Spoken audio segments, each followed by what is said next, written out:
আমার বড় আপুর অনেক শখ ঘোরাঘুরির, তারপরে বেড়ানোর। আমার বড় আপু যখন আমাদের বাড়িতে বেড়াতে আসছে, পরে বলল চল আমরা ঘুরতে যাই। পরে ঘোরার কোনো জায়গা ছিল না।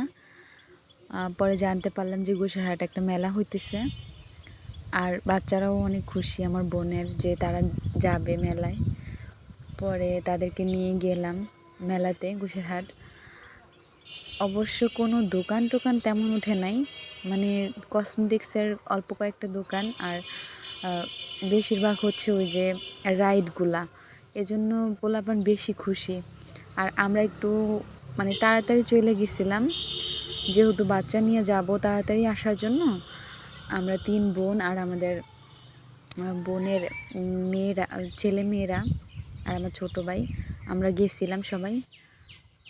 তাড়াতাড়ি যাওয়ার কারণে আমরা মানে কোনো মানুষ ছিল না, এই জন্য মজা লাগে নাই, আর রোদ ছিল। পরে ওরা বললো যে আপু চল ওই যে স্টেডিয়ামে যাই নাই কখনো।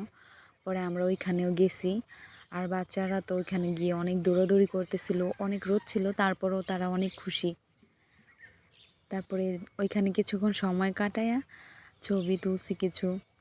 তারপরে এখানে একটা রাম ছাগল ছিল অনেক বড়, ওইটারও ছবি তুললাম। তারপরে আবার আমরা মেলায় চলে আসছি, যে ওদেরকে রাইডে উঠায়া খাওয়া দাওয়া করে তারপর আমরা চলে যাব।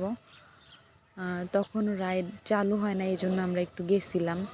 তারপরে আইসা দেখি রাইড চালু হয়েছে, এক একজন এক একটার মধ্যে উঠবে, তো কিছু করার নাই। ওদেরকে ওরা 3 জন উঠছে ট্রেনের রাইডে, আর আরও কয়েকজন ছিল তারা উঠবে অন্যটায়।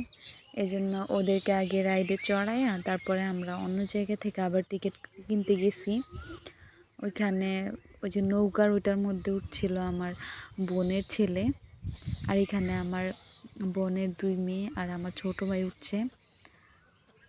ওরা তো অনেক এনজয় করতেছিল, ওদেরকে দেখে আমারও অনেক ইচ্ছা করছিল, বাট আমি উঠি নাই। আমার কেমন জানি লাগে, আর এখন তো বড় হয়ে গেছে, এখন আর এগুলো ওঠার মধ্যে কোনো নাই। এই যে লাল শার্ট পরা আমার বোনের ছেলে উঠতেছে নৌকার মধ্যে। এই প্রথমই এটা চালু হয়েছিল, কারণ তখনও তো মানুষ পুরোপুরি আসে নাই। ও এটার মধ্যে উঠা অনেক এনজয় করছে। আর তারপর হচ্ছে আমার বড় বোন, তারপরে আমার ছোট বোন আর আমার বড় ভাগ্নিও উঠবে হচ্ছে আবার, এটার কি বলে রাধা চক্কর না কি জানি না এটার মধ্যে। পরে ওরা অনেকক্ষণ টিকিট কাটে দাঁড়াইছিল, কোনো মানে অনেক মানুষ ছিল। ওই যে আমি একটু ভিডিও করছি জুম করে, ওই যে আমার বোন ওরা দাঁড়াইছিল ওঠার জন্য টিকিট নিয়ে। তারপর রাইডে চড়ার পর আমরা খাওয়া দাওয়া করে বাসায় চলে আসছি সন্ধ্যার আগে।